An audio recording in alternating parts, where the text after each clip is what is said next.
नमस्कार। जनता पॉलिटिक्स में एक बार फिर आप सबका स्वागत है। आज हम चर्चा करेंगे जातियों पर, विशेषकर अनुसूचित जाति, अनुसूचित जनजाति, दलित और पिछड़े वर्ग पर। इन पर चर्चा क्यों करेंगे? इसलिए करेंगे क्योंकि इन्हें हिंदू धर्म से अलग करने का एक कुचक्र पिछले बहुत सालों से रचा जा रहा है और उसमें ये वर्ग फंसता चला जा रहा है।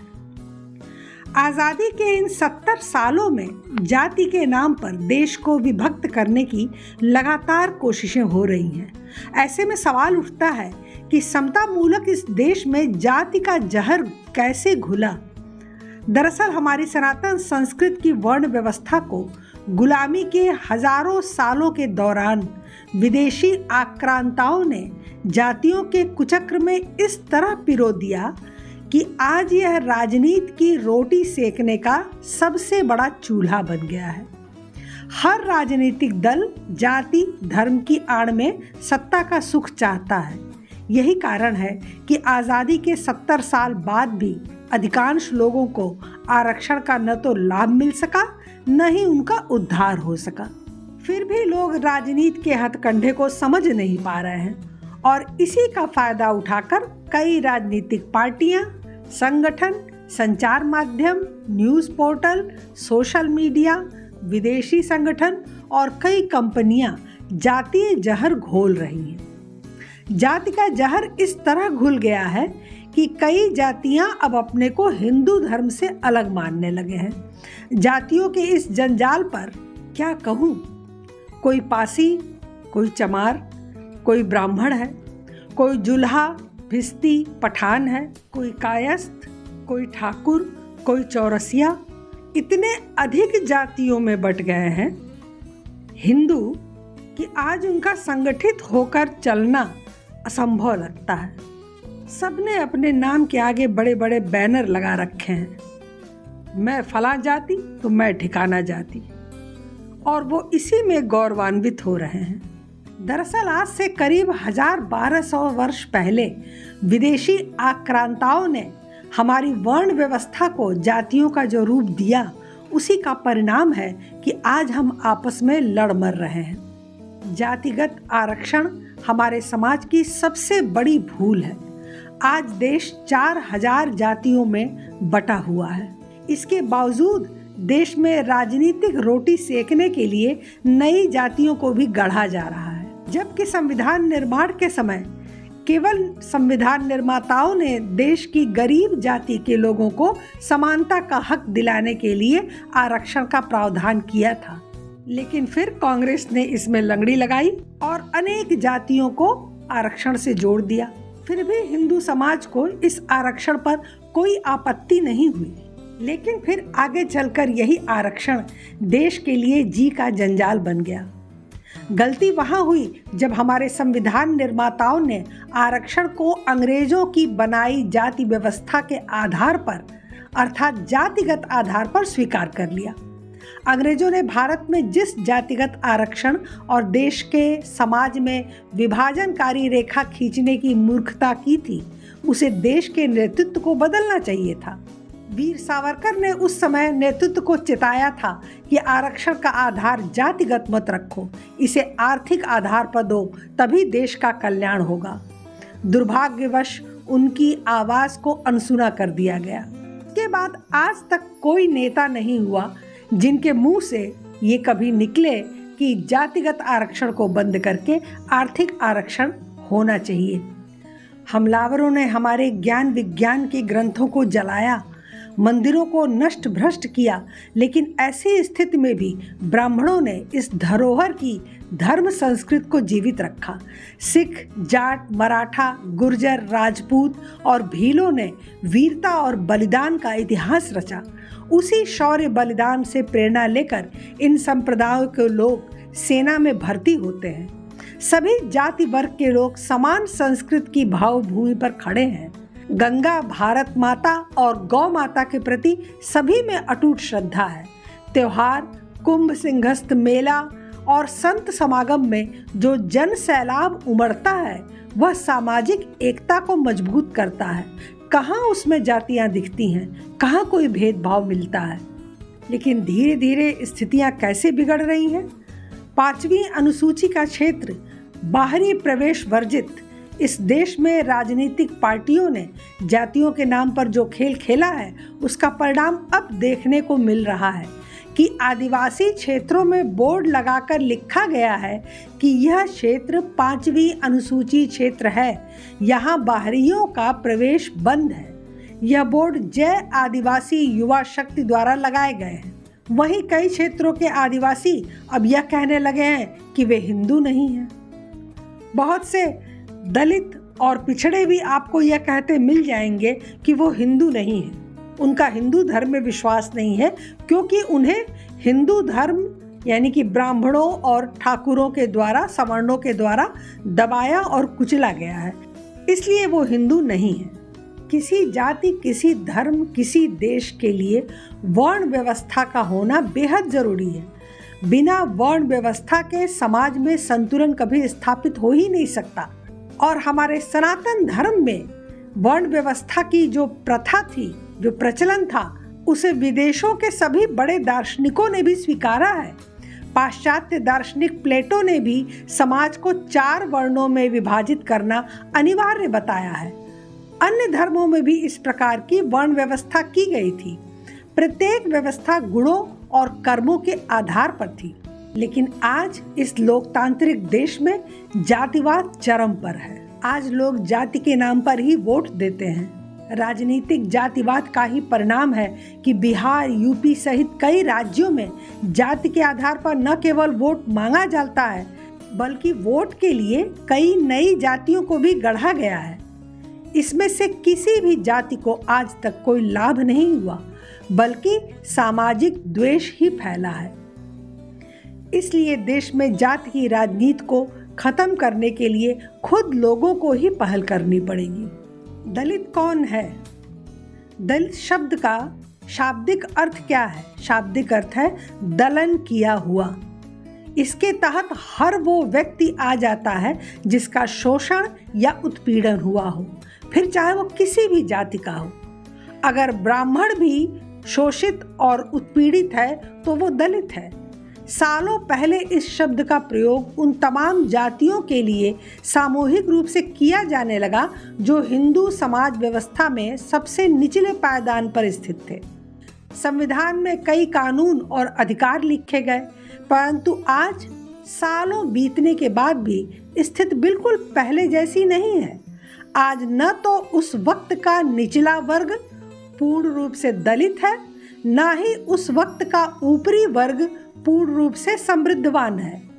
आज अनुसूचित जाति का व्यक्ति भी समाज में सम्मान की जिंदगी गुजार रहा है और ब्राह्मण जाति के व्यक्ति को भी आर्थिक शोषण का सामना करना पड़ रहा है। इसके बावजूद भी हमारे समाज में कुछ लोग सिर्फ उन जातियों को ही दलित मानते हैं जिन्हें सालों पहले दलित होने का टैग मिल चुका है। अब परिस्थितियां बदल चुकी हैं, मगर हमारी सोच अब भी पुरानी मान्यताओं पर टिकी है। हर परिभाषा को नज़रअंदाज करके हमने मान लिया कि दलित का मतलब सिर्फ अनुसूचित जाति और अनुसूचित जनजाति ही है। दरअसल यह राजनीति के पतन का परिणाम है। हमारे देश में जातिवाद की राजनीति का सिलसिला वर्षों पुराना है। ये सच किसी से छिपा नहीं है कि हमारी राजनीति जातियों को वोट बैंक समझती है। देश की कई बड़ी सियासी दुकानें जाति की गणित पर ही फल फूल रही हैं। लेकिन यह सच्चाई आज भी बहुत से लोगों के गले के नीचे नहीं उतरती। वह वही पुराना राग अलापते हैं कि 1000 साल से ब्राह्मण और सवर्ण हम पर अत्याचार करते आए हैं, इसलिए हम दलित और पिछड़े हैं। तो ऐसे संगठनों और लोगों से मेरे कुछ प्रश्न हैं। उन्हें मेरे साथ इतिहास में चलना पड़ेगा और बताना पड़ेगा कि 1000 सालों में कहाँ कहाँ और कितने समय ब्राह्मणों ने राज किया है, ठाकुरों ने राज किया है। 300 वर्ष तक भारत के बड़े भूभाग पर राज करने वाले होलकर की जाति से आने वाले धनगर और सिंधिया के कुनबे आज पिछड़े हुए हैं। वहीं उन महाराजा विक्रमादित्य, हेमराज तेली के वंशज आज पिछड़े हैं। जिन्होंने अखंड भारत पर राज किया। वह मौर्य साम्राज्य आज पिछड़ा और दलित है, जिनके वंशजों ने पीढ़ियों तक बंगाल की खाड़ी से लेकर पर्शिया की सीमा तक अखंड भारतवर्ष पर राज किया। महापद्मनंद और धनानंद का वंशज नाई समाज आज पिछड़ा है, जो भारत के सबसे शक्तिशाली राजा होते थे। हिंदुओं के सबसे पवित्र ग्रंथ रामायण के रचयिता और राम की अर्धांगिनी माता सीता को अपने आश्रम में शरण देने वाले श्री राम के पुत्रों लव और कुश का पालन पोषण और उनको शिक्षित करने वाले महर्षि वाल्मीकि के वंशज आज अछूत कैसे हो गए या कैसे हो सकते हैं? महर्षि वेदव्यास की माता व मछुआरा समुदाय से आने वाली रानी सत्यवती के वंशज भी आज पिछड़े हुए हैं, जिनके बच्चे हस्तिनापुर पर राज करने वाले कौरव और पांडव अखंड भारत के सबसे महान योद्धा और चक्रवर्ती सम्राट थे। उस आदिवासी कन्या शकुंतला का समुदाय भी आज अनुसूचित जनजाति में काउंट होता है, जिनके पुत्र भरत के नाम पर इस देश का नाम भारत पड़ा। महर्षि वेदव्यास, महर्षि वाल्मीकि, आचार्य विदुर, सम्राट चंद्रगुप्त, सम्राट अशोक जैसे और भी अनेकों नेक उदाहरण हैं, जिनके वंशज स्वजातीय लोग आज स्वयं को अनुसूचित जाति और अनुसूचित जनजाति और पिछड़ा वर्ग का बताकर अपने साथ शोषण, दमन और अत्याचार हुआ बताते हैं। अब सवाल ये उठता है कि क्या इतने लंबे समय तक राज करने वाले इन वर्गों के राजाओं ने अपनी ही जाति बिरादरी वालों पर स्वयं ही अत्याचार किया या होने दिया होगा, या उनको पढ़ने और बढ़ने नहीं दिया होगा? उन्हें हजारों वर्षों से अनपढ़, गंवार व शोषित बनाए रखा होगा? भगवान कृष्ण के वंशज होने का दावा करने वाले आज भी बड़ी बड़ी जमीन जायदाद वाले, हर तरह से संपन्न यदुवंशी अंततः पिछड़े कैसे हो गए? मध्यकाल में बहराइच से नेपाल तक बड़े भूभाग पर राज करने वाले पासी आखिर दलित कैसे हो गए? कभी आपने सोचा? मध्यकाल में प्रसिद्ध पाल वंशी राजाओं के वंशज कैसे पिछड़े हो गए? इतिहास में चंवर वंशी राजाओं का जिक्र है, जो आज दलित कहे जाते हैं। गौर, गुर्जर, मीणा, जाट, वर्मा, गोंड आदि वर्ग के राजा सब बड़े लंबे समय तक शासक रहे हैं। देश के इतिहास में इनकी छाप है।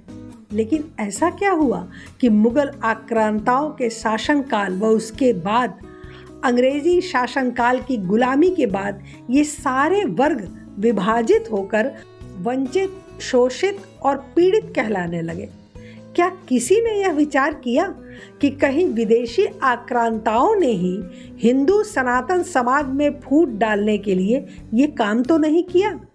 परतंत्रता से निकलने के बाद भी विभाजन की दोधारी तलवार से समस्त हिंदू समाज को काटने की रणनीति के चलते ही 1947 के बाद इस देश विभाजन को और गहरा किया गया था। अन्यथा यह कैसे संभव है कि तुम लंबे समय तक राज भी करो और विदेशी नेक्सस के फैलाए जाल में फंसकर विक्टिम भी बन जाओ?